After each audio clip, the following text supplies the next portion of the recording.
שבת אחים גם יחד, הנה מה טוב ומה נעים, שבת אחים גם יחד. Shabbat Shalom. Shabbat Shalom. And we're happy to be with you for these last few minutes of Shabbat. Tonight is the Shabbat where we enter that week of preparation for Passover. And Micah, I was wondering, what's your favorite Passover memory? What's the thing that sticks out the most for you?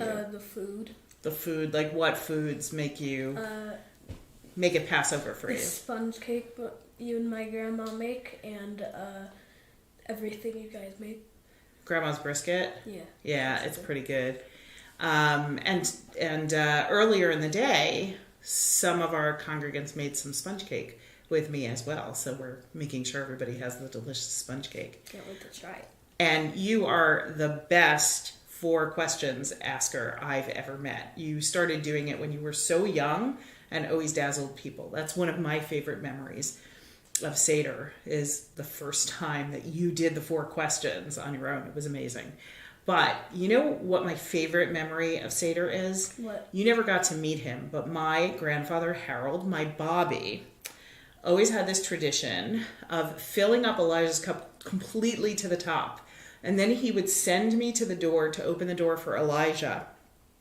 And I would come back and he would be shaking the table underneath it. But when I was really young, I didn't know he was really shaking the table. And the wine would be spilling. And I was thinking, Elijah is here and he's the sloppiest drinker that I've ever met in my whole life. So I always have this really nice feeling when we get to Elijah in the Seder. And Elijah also shows up in Havdalah. Now, why does Elijah show up at Havdalah? We mention him in Birkat Hamazon, in the prayer that we say after we eat. He shows up when baby boys are having their Brit Milah. Why does he show up at the Seder too? Well, it has to do with how many cups of wine we drink, which is why we leave an extra cup for Elijah. In Exodus 6, chapter 6, verse 6 and 7, there are 4 promises that God makes to the people. God says, I will free you, I will deliver you, I will redeem you, and I will take you to be my people. And then there's an intervening verse in between. And then there's another promise. There seems to be a 5th one that says, I will bring you into the land. So we drink a cup of wine to celebrate all of the promises that come one right after another. But the rabbis argued about this last verse about the land. They connected to the first 4.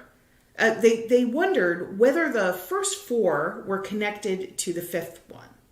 And some said that it wasn't so, that the first 4 are the only 4 and we should just drink 4 cups of wine for that. But the others said that we were supposed to, in fact, drink not 4 cups of wine, but 5 cups of wine. So just in case, the writers of the Haggadah called for an additional cup to be left on the table, symbolically for the 5th cup of wine. And you know what? Those rabbis who argued, they never ever came to a conclusion. They never made a law about it. They couldn't agree. So it remains an open question to this very day. And when the rabbis can't resolve a question in the Talmud, they declare it what's called a teku, which stands for Tishbi Yit'aretz Kushiot Va'abayot. And it means in English, Elijah will answer the question when he returns to the Jewish people bringing the Messianic age. So, according to the belief, when Elijah returns, the first thing he's going to do when he gets here is he's going to settle all the outstanding questions about Jewish law. So until then, we continue to invite him to our Seders, hoping that he'll bring the answer ready with both 4 and 5 cups of wine. The nice thing about Elijah's cup is that it symbolizes uncertainty in some way, a reminder that there are some questions that will always remain unanswered. And still, we can hold those questions in the middle of our table and rejoice and celebrate and make memories with our family. We don't have to have all the answers, just an openness for discussion, and thinking and consideration, which is why Passover is as much a night of questions as it is a night of answers.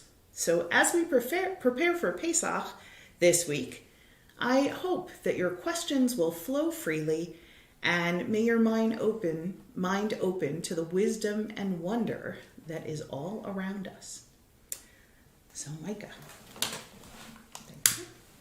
Thank you.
Eliana.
and have a Zisen Pesach. Shavua Tov.